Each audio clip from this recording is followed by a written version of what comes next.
Medical కాలేజీలకు పాలనాధికారులు, senior ప్రొఫెసర్లకు regular పద్ధతిలో పదోన్నతులు, 44 మందికి మెడికల్ ఎడ్యుకేషన్ అడిషనల్ డైరెక్టర్లుగా ఛాన్స్, బోధనా ఆసుపత్రిలో తీరనున్న ప్రిన్సిపల్ సూపరింటెండెంట్ల కొరత, తెలంగాణ ఆవిర్భావం తర్వాత తొలిసారి నియామకం. అయితే ఇప్పుడు గవర్నమెంట్ మెడికల్ కాలేజీలు ఉన్నాయి. మెడికల్ కాలేజీలలో ఎవరు ప్రిన్సిపల్స్ సూపరింటెండెంట్ల కొరత ఏర్పడ్డది.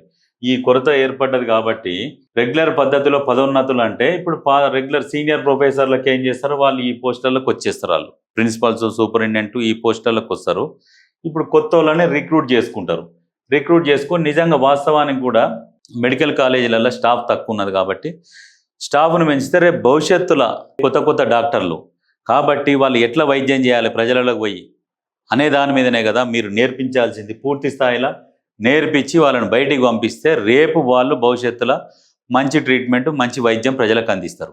ఈ ప్రొఫెసర్ తక్కువ ఉంటే ఏదో ఒక లోపం వల్ల కొన్ని ఇన్సిడెంట్లు జరుగుతాయి. కాబట్టి ఇది దృష్టిలో పెట్టుకొని తెలంగాణ వచ్చినాక 10-12 సంవత్సరాలు దాటినాక ఇప్పుడు నియామకాలు చేస్తారు. రెగ్యులర్ పద్ధతిలో పదోన్నతులు, తర్వాత కొంతమందికి అడిషనల్గా కొంతమంది ఎవరెవరైతే ప్రొఫెసర్లు తక్కువ ఉన్నారో వాళ్ళందరినీ తీసుకుంటున్నారు.